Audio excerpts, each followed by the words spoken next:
جامعہ دارالعلوم حقانیہ اکوڑا خٹک کے در و دیوار نے ایک بار پھر المناک سانحے کا مشاہدہ کیا اور تاریخ نے ایک اور باب ہمیشہ کے لیے بند ہوتے دیکھا۔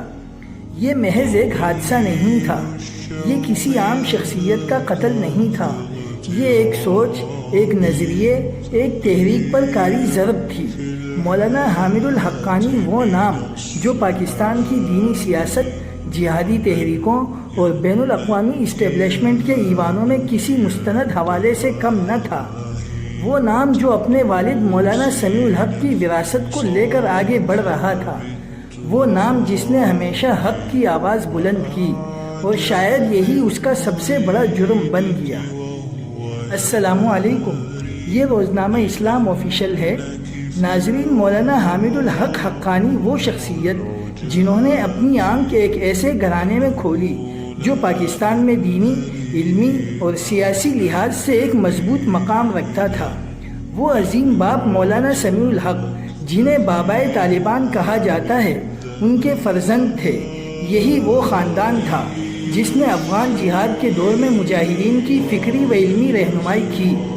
یہی وہ درسگاہ تھی، جامعہ حقانیہ، جس نے نہ صرف پاکستان بلکہ افغانستان اور دیگر ممالک کے ہزاروں علماء و قائدین پیدا کیے، اور مولانا حامد الحق اسی علمی میراث کے امین تھے۔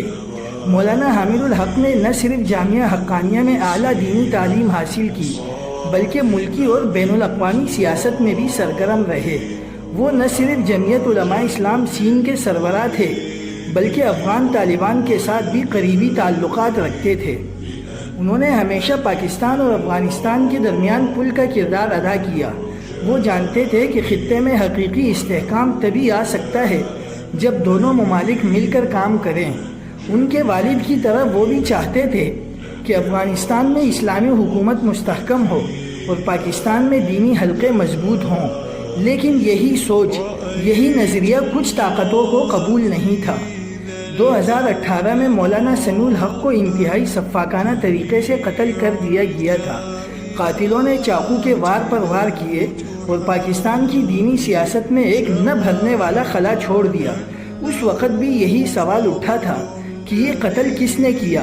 کیا یہ کوئی اندرونی سازش تھی یا بین الاقوامی قوتیں اس کے پیچھے تھی؟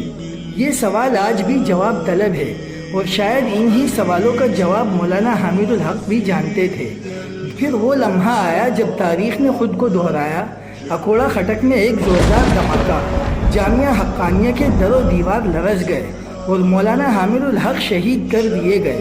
یہ محض ایک حادثہ نہیں تھا، یہ ایک خونی پیغام تھا، یہ ایک نظریے کے خلاف اعلانی جنگ تھا۔ یہ حملہ کیوں ہوا؟ کیا یہ وہی قوتیں ہیں جو 2018 میں متحرک تھیں؟